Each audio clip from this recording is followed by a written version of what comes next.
Hey mom, today was a normal day at school, but I couldn't stop thinking about how the concept of how felt less like a question to solve and more like the infrastructure underneath everything I'm building. In this context, how isn't a request for instructions or a step-by-step manual. It's the act of examining mechanisms. How value is created, how it moves, how it compounds, how it erodes, and how it survives change. It sits downstream from the question of what, which establishes direction, but upstream from execution, where most people get stuck copying tactics that only work temporarily. That distinction matters more now than it ever has. Technology is accelerating to the point where entire categories of work, products, and platforms can lose relevance in a single cycle. Building without awareness of that reality feels reckless. The uncomfortable truth is that it's entirely possible to execute well and still end up with something that no longer matters. That realization reframes ambition. It's no longer enough to ask whether something works today. The more important interrogation becomes how it continues to work when the tools, incentives, and distribution channels inevitably shift. The question how pulls attention away from surface-level execution and toward structural resilience. This line of thinking naturally pushes me toward building something aligned around myself, not in a vague personal brand sense, but in a structural one.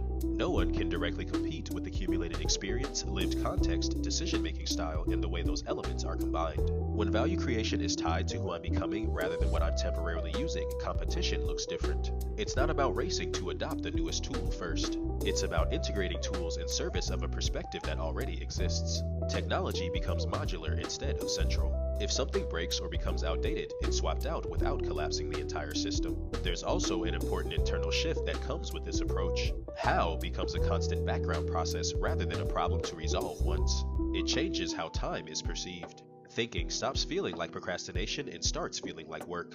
Observing systems, noticing inefficiencies, and tracing incentives are no longer idle habits, they're inputs into future leverage.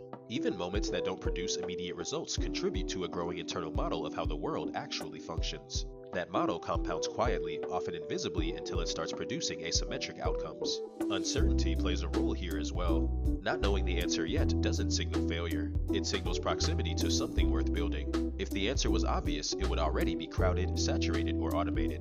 The leverage comes from treating how as an identity-level orientation. It shapes how I learn, how I filter information, and how I decide what deserves energy. Instead of reacting to every new technological wave, I'm evaluating how each one alters the underlying mechanics of value. Some tools accelerate existing trajectories.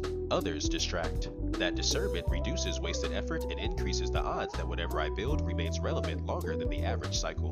Progress happens through repeated exposure to the mechanics of value rather than waiting for certainty. I ate teriyaki chicken and rice with a koi fish, and that was it for my day. Okay, love you. Bye.